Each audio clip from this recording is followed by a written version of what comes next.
السلام علیکم grade 5 hope you will be fine. آج ہم لکھنے جا رہے ہیں باب پنجم سبق نمبر 1 گلوب اور نقشے کی مہارتیں۔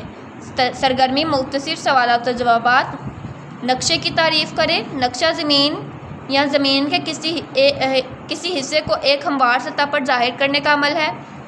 نقشے پر علامتی فہرست کس لیے دی جاتی ہے؟ نقشے پر مختلف جگہیں اور چیزیں علامتی فہرست کی مدد سے دکھائی جاتی ہیں۔ نقشے پر خطوط طول بلد اور خطوط عرض بلد کیا ظاہر کرتے ہیں؟ ہم دنیا کے نقشے پر کسی ملک، ریاست یا شہر کا محل وقوع معلوم کرنے کے لیے خطوط عرض بلد اور خطوط طول بلد کا استعمال کرتے ہیں۔ نقشوں کی اقسام کے نام لکھیں۔ سیاسی نقشہ، راستوں کا نقشہ، مساحتی نقشہ، موسمیاتی نقشہ، سیاحتی نقشہ۔ سرگرمی تفصیلی سوالات و جوابات۔ پیمانے کی مختلف اقسام کی وضاحت کریں۔ پیمانے کی 3 اہم اقسام ہیں: بیانیہ پیمانہ، کسر اعتباری پیمانہ، خطی پیمانہ۔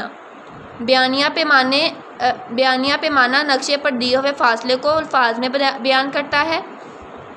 کسر اعتباری پیمانے میں کسر یا تناسب کی مدد سے حقیقی فاصلوں کو نقشے پر ظاہر کیا جاتا ہے۔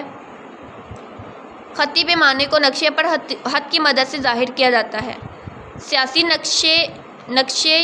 سیاسی نقشہ اور مساحتی نقشے میں فرق واضح کریں۔ ایسا نقشہ جو کسی ملک یا ریاست کی سرحد، صوبائی حدود، دارالحکومت، بڑے شہروں، سمندروں اور دریاؤں کی نشاندہی کرتا ہے، مساحتی نقشہ کہلاتا ہے۔ زمین کے مختلف طبعی حدوحال جیسا کہ پہاڑ، دریا، جنگل، سڑکیں وغیرہ دکھانے کے لیے سیاحتی نقشے کا استعمال کیا جاتا ہے۔ اوکے اسٹوڈنٹس، اللہ حافظ۔